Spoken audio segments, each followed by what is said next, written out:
transformerons comme aujourd'hui, nous abreuver à ta source, être régénérés par ta vie, car seule ta présence nous change.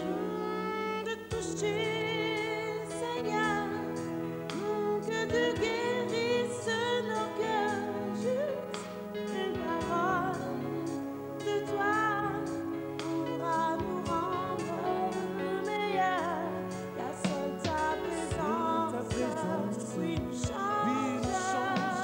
Toucher, Seigneur, nous transformerons encore aujourd'hui, nous abreuver à ta source, être régénérés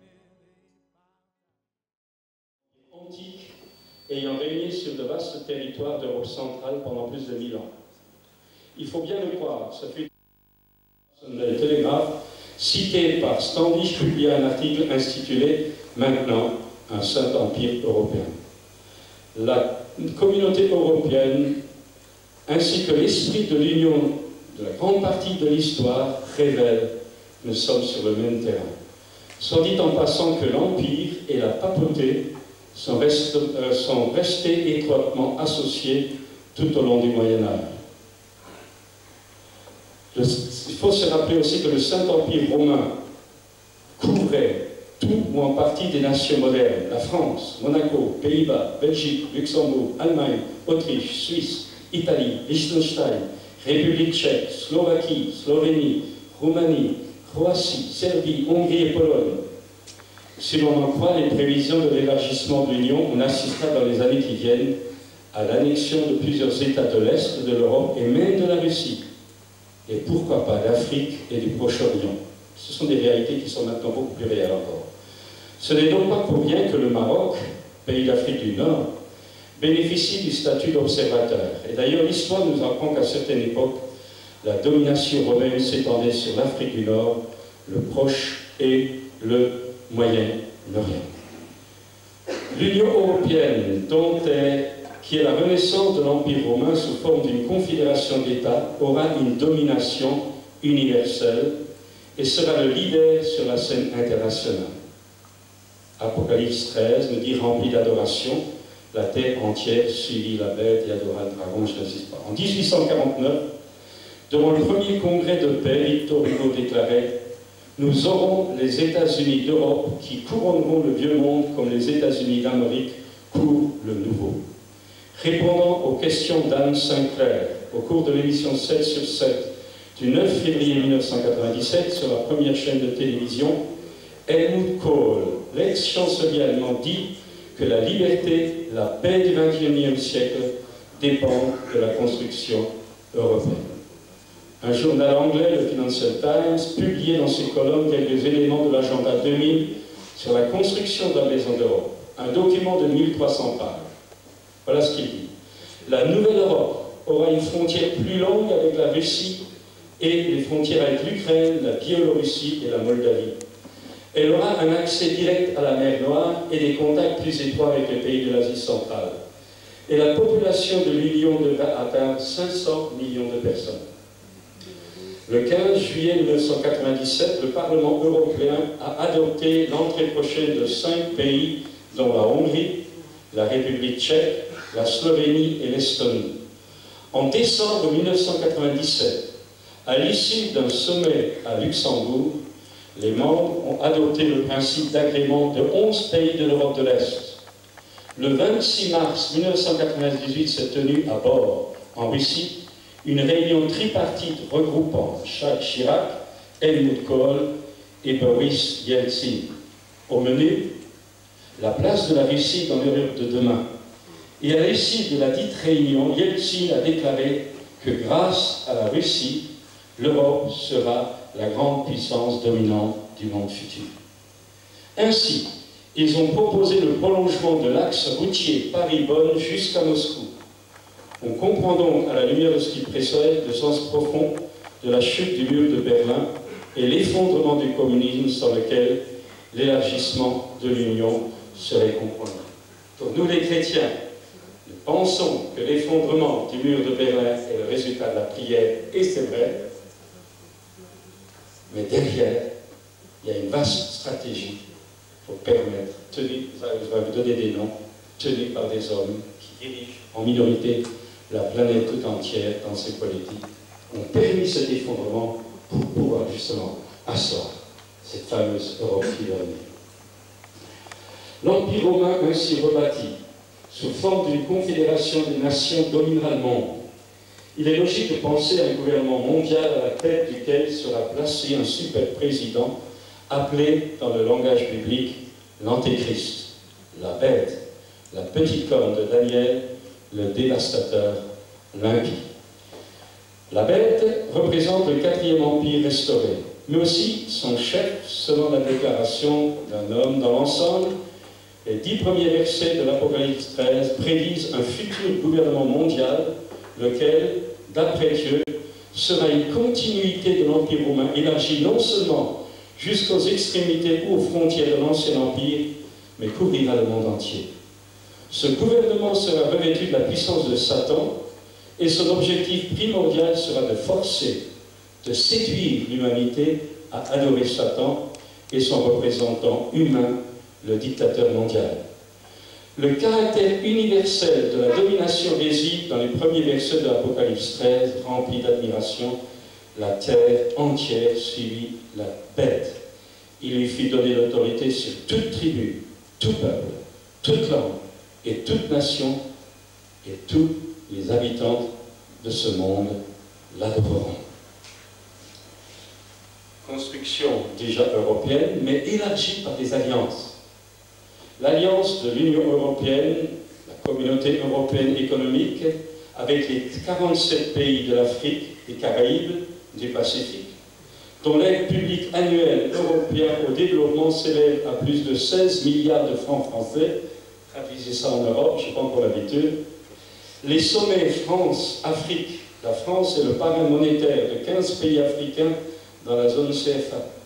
L'Organisation internationale de la francophonie, communauté réunissant tous les États ayant en commun l'usage de la langue française, qui, depuis le sommet d'Hanoï, Vietnam du Sud, en 1997, a souhaité étendre son influence sur le plan politique et économique, comme elle ne le faisait que sur le plan culturel.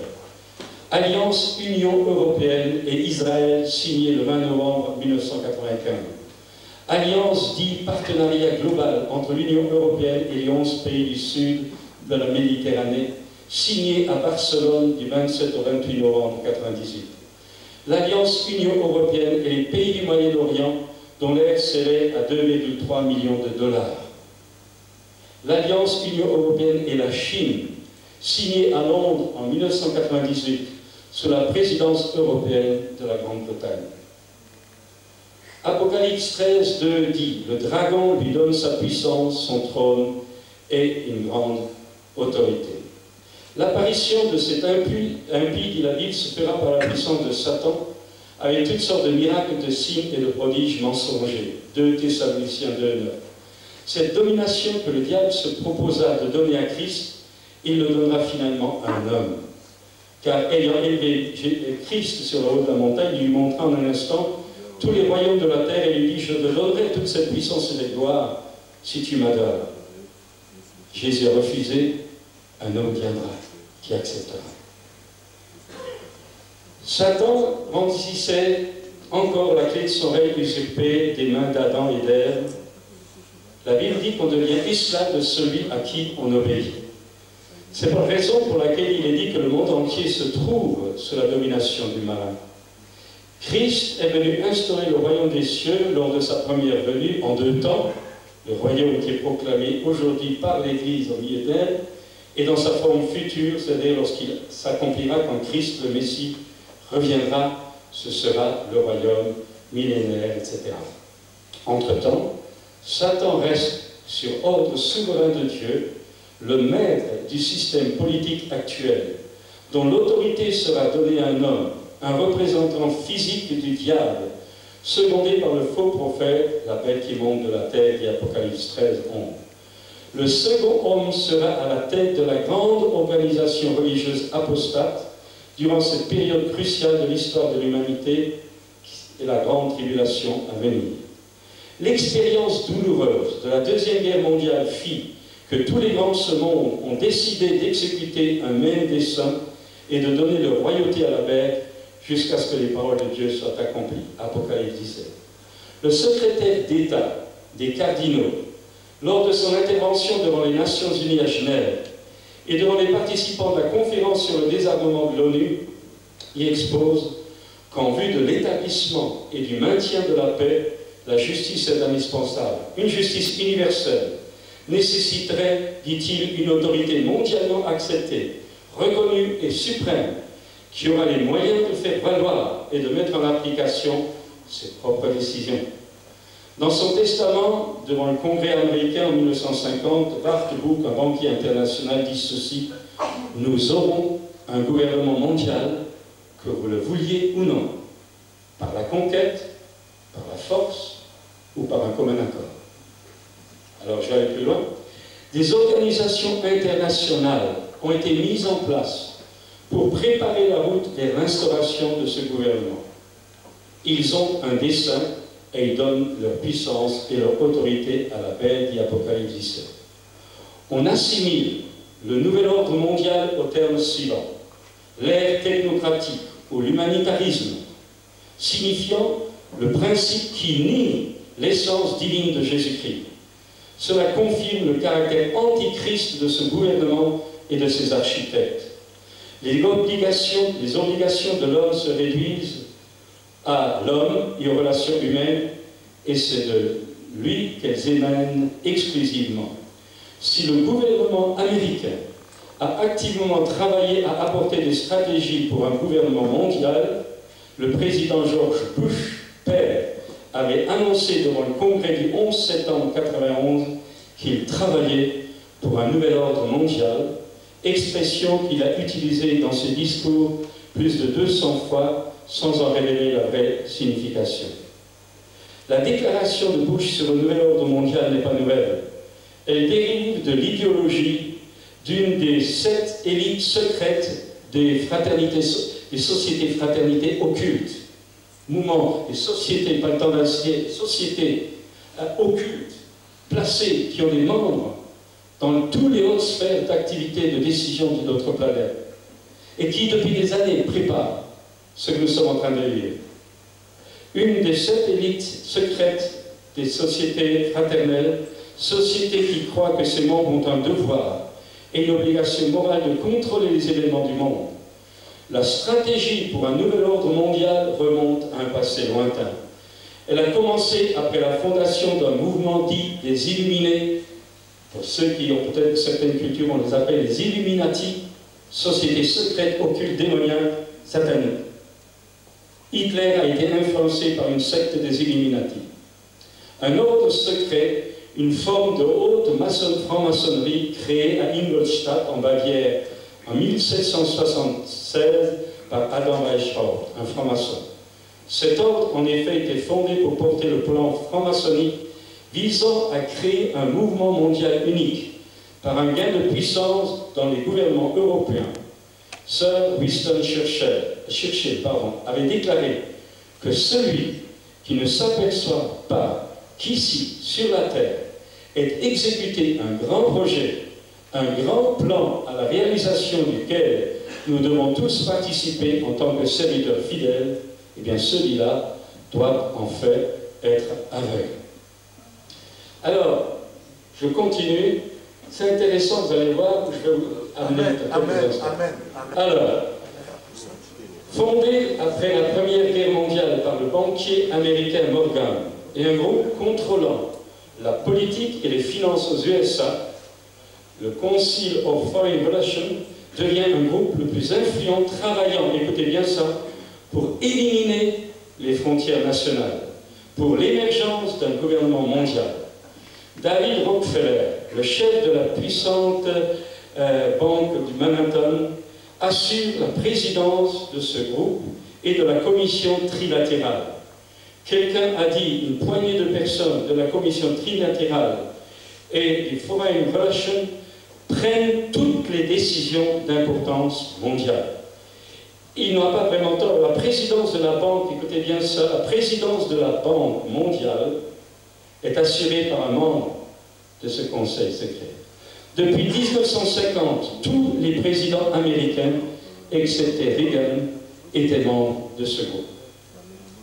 Il y a ensuite un autre groupement, la commission, je viens d'en parler, la commission trilatérale. Ce deuxième groupe a vu le jour après la Deuxième Guerre mondiale par un groupe de banquiers, de politiciens, d'intellectuels et de scientifiques qui ne croient pas à la démocratie.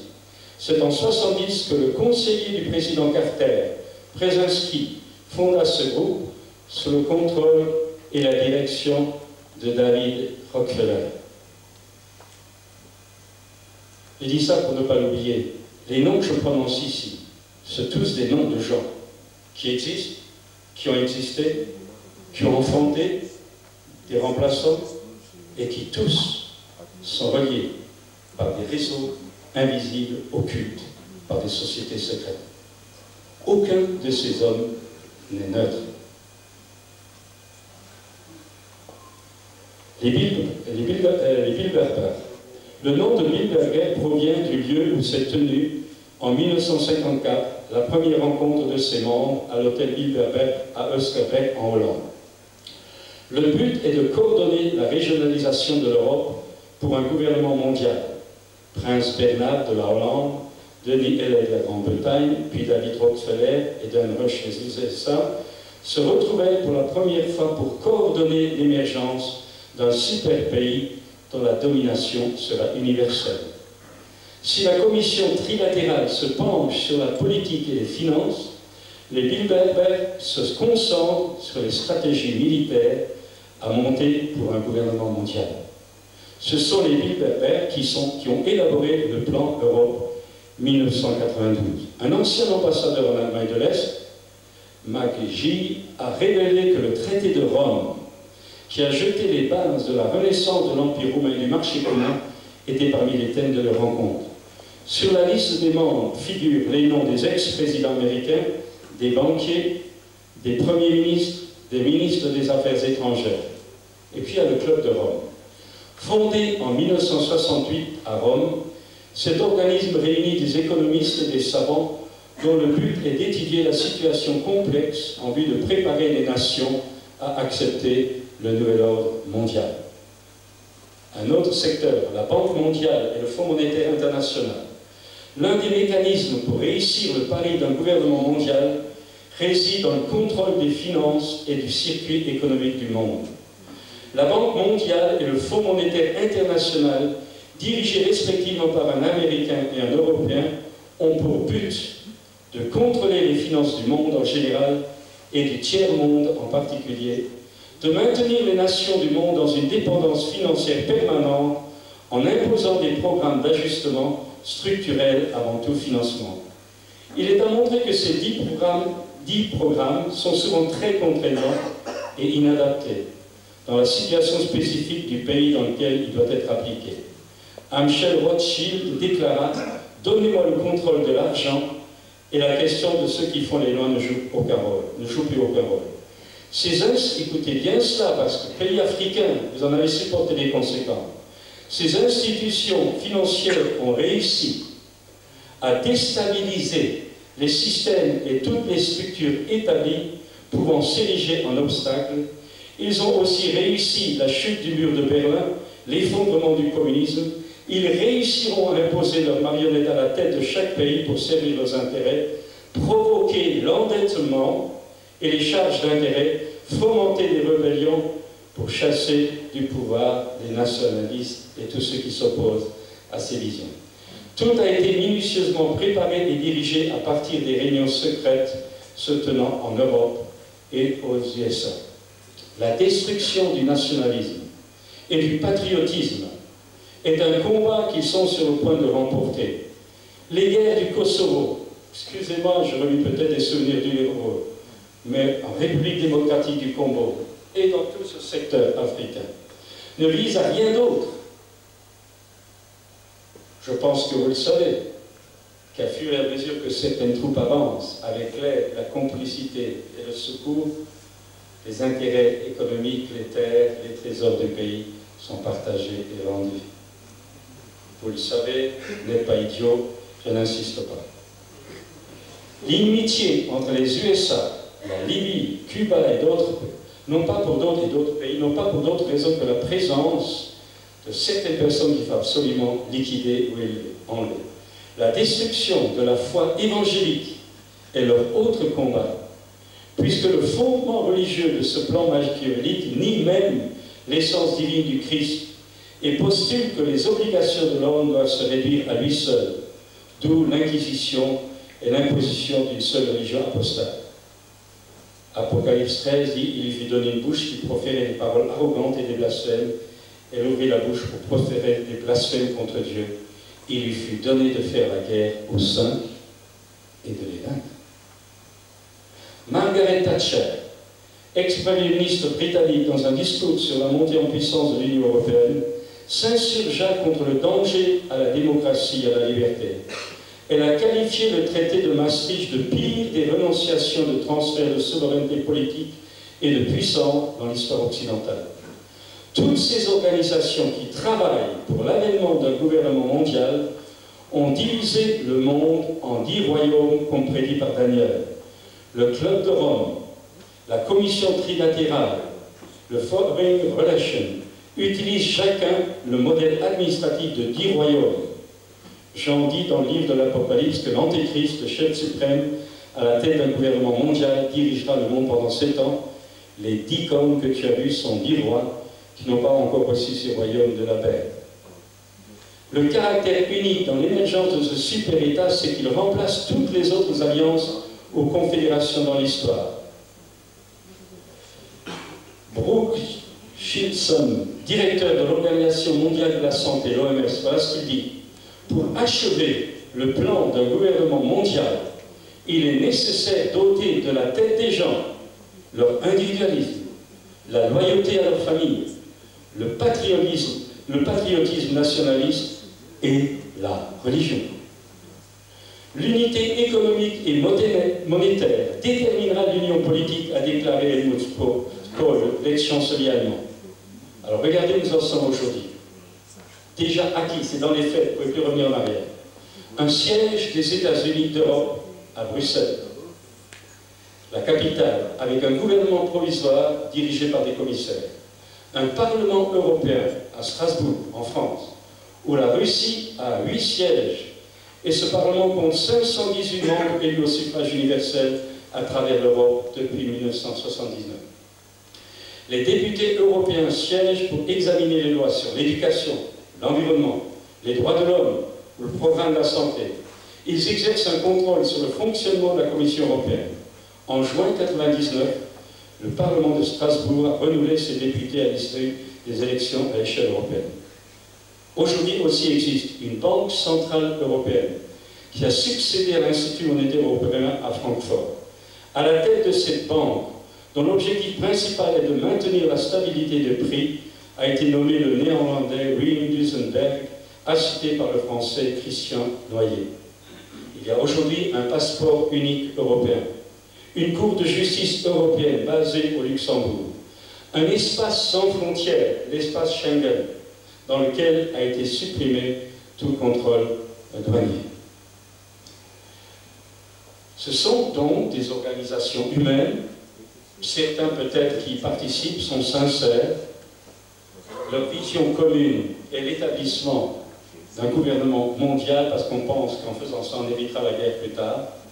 Mais vous devez savoir que les hommes clés dans ces différentes commissions, les hommes ou les femmes clés dans ces différents organismes, sont toutes elles-mêmes, par leur propre vie individuelle, par leurs convictions religieuses, spirituelles ou politiques, spirituelles, sont toutes, comme je l'ai dit tout à l'heure, se retrouvent tous dans un vaste réseau souterrain, occulte, relié par des groupes ésotériques, relié par des groupes d'influence dans tous les domaines d'autorité d'un pays, d'un continent, de la planète, et que ce qui est en train de se faire n'est que le résultat, malgré que les gens pensent être libres, n'est que le résultat d'une stratégie organisée depuis des années qui de plus en plus arrive maintenant à sa réalité. L'occultisme Et dans ce genre-là, parce qu'eux-mêmes sont au service de ce qu'ils appellent un grand architecte spirituel, qui n'est pas le Dieu de Jésus-Christ.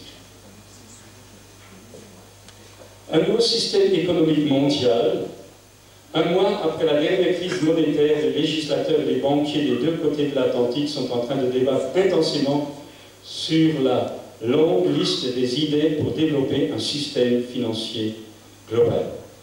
Toutes les stratégies ont été mises en place pour le triomphe d'un système économique mondial et prenant comme préalable une monnaie unique.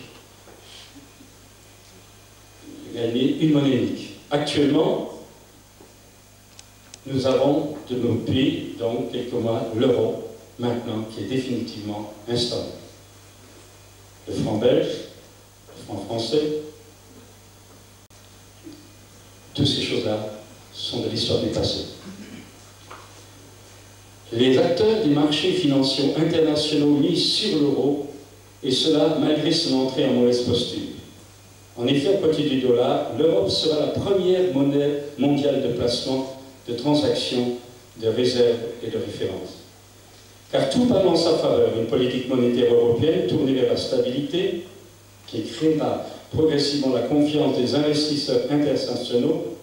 Dans le même temps, on va surgir un marché des capitaux en euros efficace, large et liquide, dont la gamme de produits et de coûts de transaction ne cède rien au marché financier américain. La décision d'adopter l'euro, disait l'ex-chancelier Kohl, est une question de paix ou de guerre pour le XXIe siècle. Si la décision est oui, disait-il, les générations futures en Allemagne et en Europe pourront vivre en paix et en liberté, dans la prospérité et la stabilité sociale.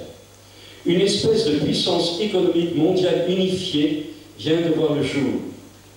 Depuis le 1er janvier 1999, seuls 11 États sur les 15 de l'Union font encore partie de la zone euro. Certains autres, tels que la Grande-Bretagne et le Danemark, sont prêts à s'y intégrer. Les billets, etc., dès 2002, seront remplacés, toutes les monnaies européennes seront remplacées par l'euro. Le Deutschmark, le franc français, le franc belge et suisse, la lire, la peseta et autres ne seront plus que des souvenirs ou des collections de collectionneurs. Alors, je n'insiste pas parce qu'il y a toute une mise en place avec l'aide également des Américains. Tout le monde sait que l'euro deviendra alors la monnaie de réserve globale. Kohl n'a pas hésité de dire que le cours du dollar se fixera en fonction de l'euro. En parlant du mauvais départ de l'euro, il dirait que c'est que transitoire. La loi qui régit le flux monétaire international dépendra de l'euro, a-t-il conclu. Je dois dire encore ceci, les gouvernements de Eisenhower, de Kennedy, de Johnson, de Clinton, de Nixon ont tous aidé à cela. Je dis ça en passant, les noms que je viens de nommer font tous partie, eux ou leurs familles, font tous partie de réseaux internationaux, ésotériques. De son côté, le ministre du Commerce nippon a déclaré craindre que le yen ne joue que le rôle d'une monnaie locale. L'euro, a-t-il souligné, est né comme un rival potentiel du dollar, comme monnaie de référence.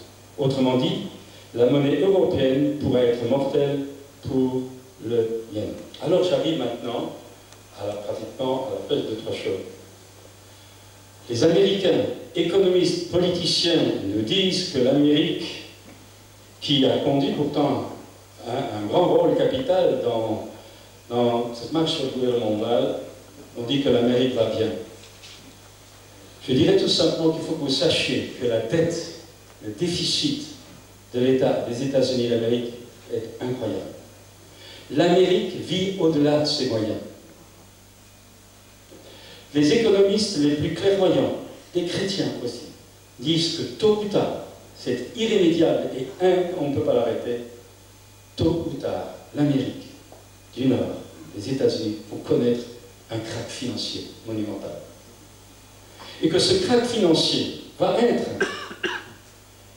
justement un des moyens, un des leviers encore, probablement programmé, des moyens pour asseoir l'euro, qui sera à ce moment-là la seule monnaie de référence stable pour un temps. Parce que la Bible annonce aussi un krach mondial économique. Ce krach américain Bon, je vous donne un chiffre tel qu'il a été donné, dollars. Alors pour vous montrer, le déficit, officiellement la dette nationale des États-Unis avoisine, je ne sais pas comment il faut le prononcer en dollars, 4,054, 0,000,000,000. Je ne sais pas combien de milliards ça fait. À en croire la parole également de certains prophètes, dont Wilkerson et d'autres, la bonne santé actuelle de l'économie américaine n'est que momentanée. L'économie américaine perdra sa compétitivité. Le système social sera atteint par le déficit énorme dans certains États et des gouvernements locaux. Dans le monde diplomatique, on pouvait lire ceci: la dévaluation américaine ronge la monnaie de tous les pays, alors que le monde a besoin d'un étalon pour mesurer les échanges et sauvegarder ses imparables. Le crash économique américain favorisera la montée en puissance de l'euro. Tel est le souhait de Lionel Jospin, le Premier ministre français, qui a demandé l'adoption de l'euro comme monnaie de référence. Sur la scène internationale, les Américains perdent de plus en plus leur crédibilité et entrent dans le XXIe siècle affaiblis sur les plans diplomatiques. L'affaire Monica Lewinsky, les frappes contre l'Iran et actuellement les prises de position au Moyen-Orient, toutes ces choses-là, font que actuellement les États-Unis sont en train de perdre leur crédibilité dans le monde. Le ressentiment anti-américain favorisera aussi le déclin de son impérialisme. Les preuves sont palpables après les bombardements des ambassades américaines de Nairobi, de Dar es Salaam.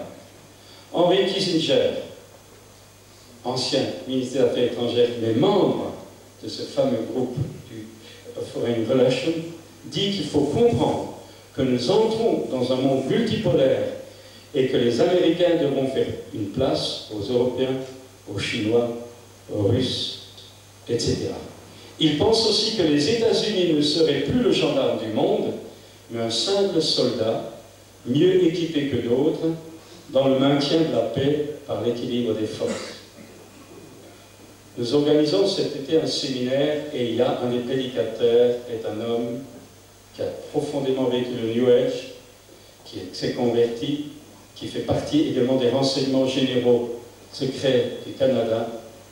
Et cet homme nous a prouvé l'année dernière, il a dit tout simplement que l'ONU elle-même, que les États-Unis, sans qu'on le sache, ont littéralement, par les relations internes et des accords souterrains, ont littéralement livré leur potentiel militaire et autres entre les mains de l'ONU.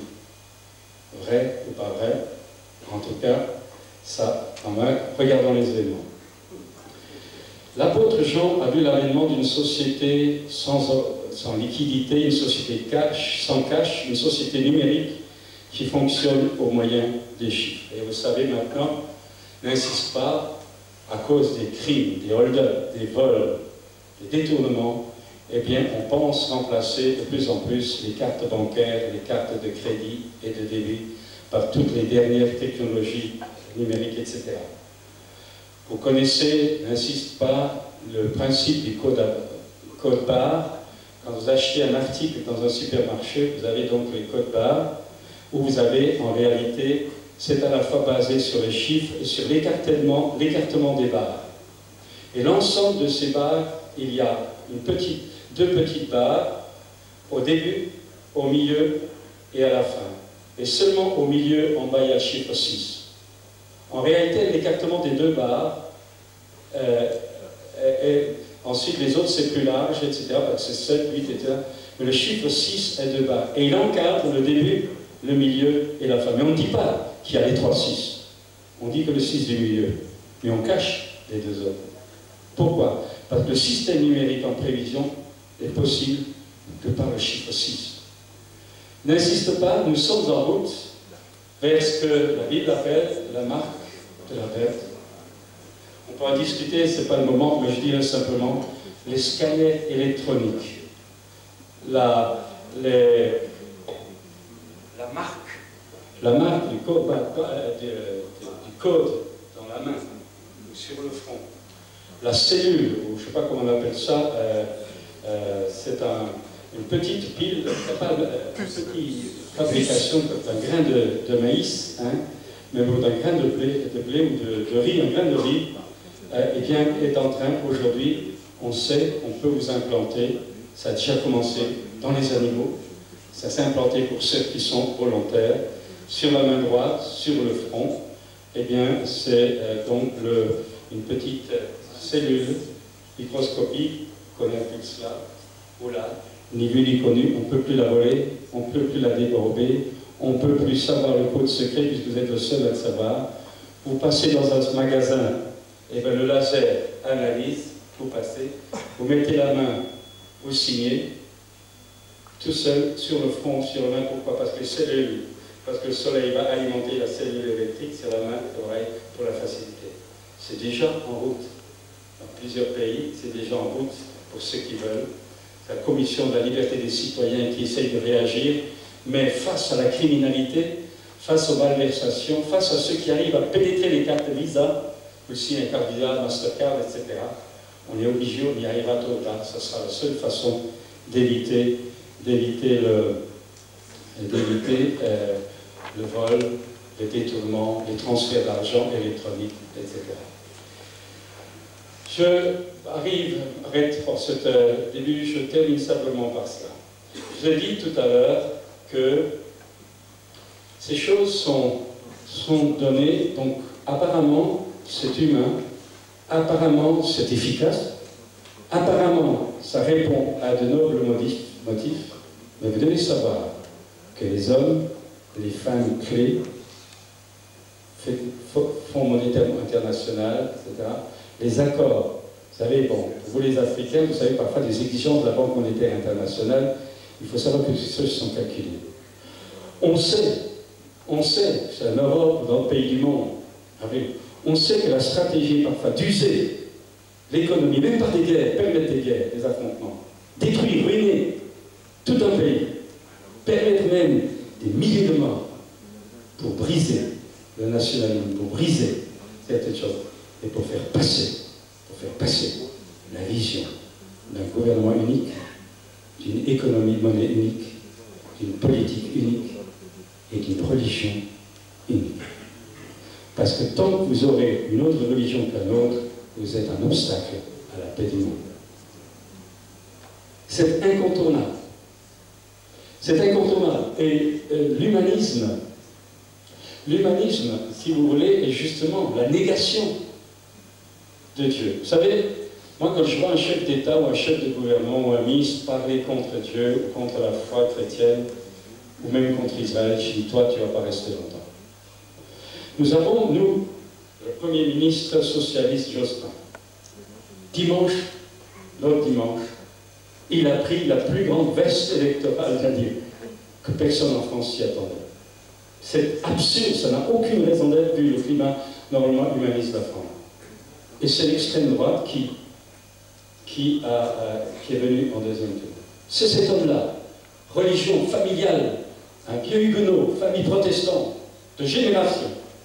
Cet homme-là a dit un jour, devant la télévision, alors qu'on l'interrogeait sur son passé, non, il dit depuis longtemps, j'ai renvoyé ces choses. Et Dieu,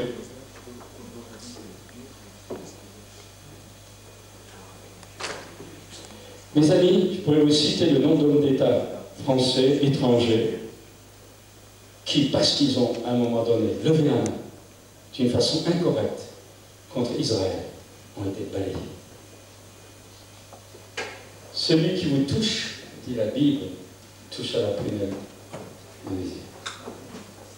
Je ne suis pas un politicard à 100%, mais nous devons savoir que derrière tout ça, Dieu dirige les événements.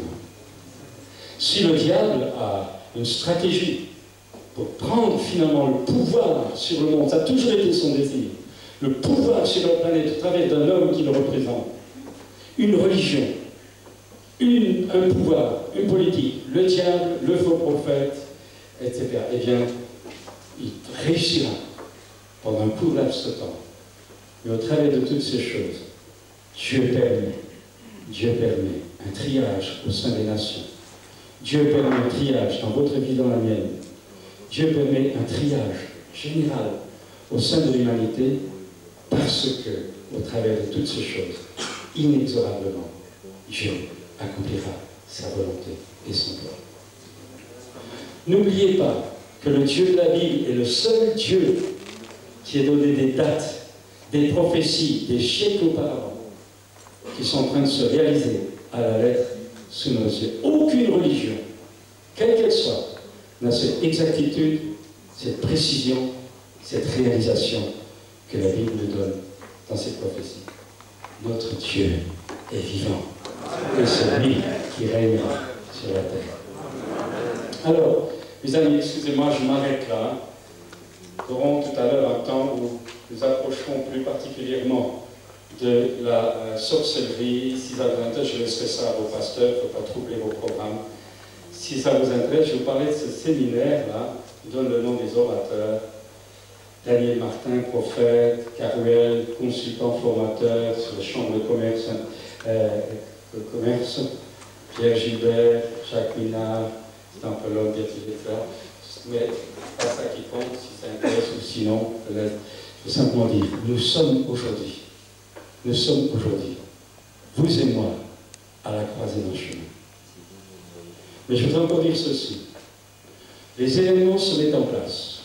Le fauteuil se met en place. Un jour, l'Antéchrist s'assoira dedans.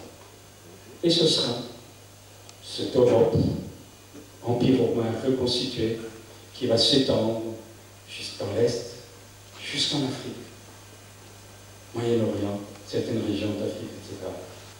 Un vaste pouvoir. La Bible dit une bête qui, pendant 3 ans et demi, va installer parlera de paix. Probablement qu'on pense que cet homme-là, ce futur chef de gouvernement, accepté par les autres, vous avez dit que le traité de Rome partage la planète en 10 secteurs économiques, politiques, planétaires. Donc il y a 10 régions, le monde est partagé en 10 régions par le club de Rome, et chacune de ces régions a un responsable, c'est les 10 rois. Mais vous devez savoir que derrière tout ça, et ça c'est important, derrière tout ça, il va réussir à triompher à moi-même. Je pense qu'il réussira à faire la paix avec Israël et dans les structures actuelles, peut-être en moyennant des accords pour donner le temple, là où ils veulent construire le temple, le 3e temple, peut-être qu'en s'arrangeant avec les Palestiniens, les musulmans, pour donner des contreparties, va réussir un court moment à faire la paix là-bas avec Israël et les autres pendant 3 ans et demi, dit la Bible, puis après rien. Le temple sera probablement rapidement reconstruit, mais ensuite, il va se révéler comme celui qui va vouloir être adulé et adoré. Comme César l'a fait, comme tant d'autres. Et là, ça va chauffer. Et puis, vous savez, toutes les nations se tourneront définitivement contre Jérusalem. Ce sera la guerre la plus atroce de toute l'histoire. Probablement une guerre nucléaire. Vous savez que les Israélites, ou plutôt Israël, a 200 ogives nucléaires. Mais ils ne sont pas les seuls. Pakistan, d'autres. Nous sommes en route vers quelque chose d'atroce. Mais n'oubliez pas que derrière tout ça, il y a une puissance à la fois de destruction pour briser toute velléité de résistance, pour que tout le monde, par peur, par désir de la paix, pour en finir, accepteront n'importe quoi, n'importe où, n'importe qui. Et ils salueront celui qui, pour un court temps, établira la paix, aura réussi à établir la paix pour se révéler comme le pire, l'Antichrist. Mais nous les chrétiens, en comprenant que nous vivons le temps du retour de Jésus maintenant, l'Église doit être enlevée pour que l'Antéchrist soit pleinement libéré. Parce que le Saint-Esprit, au travers de l'Église, s'oppose par la prière à sa mère. Mais vous et moi, nous devons savoir que nous sommes, Jésus est à la porte. Et il est important, dans toute cette stratégie, excusez-moi, le temps est trop court, je vous ai survolé rapidement ces choses. Au travers de tout ce que je voulais vous donner, une vision pour les développer, rechercher par vous-même, vous puissiez comprendre que la nuit vient. Mais nous, les chrétiens, nous sommes, le matin vient aussi. Le matin vient aussi. Pas que c'est nous qui aurons le dernier mot, hein, quand même. Mais préparons-nous. Prépare-toi dans ta vie d'homme. Prépare-toi dans ta vie de mari. Prépare-toi dans ta vie de père. Prépare-toi dans ta vie de couple. Prépare-toi dans ta vie de famille. Prépare-toi dans ta vie de chrétien, de disciple, dans l'église. Prépare-toi dans ta vie de citoyen. Prépare-toi dans toute ta vie à la rencontre de ton Dieu. Parce que Jésus vient bientôt. Tu ne sais pas le jour, tu ne sais pas l'heure. Mais il vient. Sois prêt, car il viendra, dit la Bible, le jour où tu t'y attends pas. Ça veut dire qu'il faut être prêt 24 heures sur 24. Prions un instant.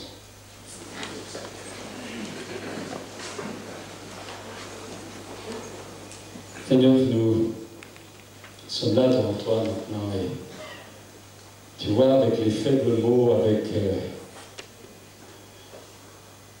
on pourrait dire, les peu de temps aussi, Seigneur, que ces moments servent à montrer la vision céleste, à montrer à chacun ici les temps que nous vivons, à ne pas être distrait, à ne pas nous laisser distraire, mais à réaliser la saison de Dieu pour aujourd'hui, à réaliser le temps de Dieu pour aujourd'hui, le temps des ténèbres, le temps de toutes ces stratégies, mais nous savons que le malin fait une œuvre qu'il trompe.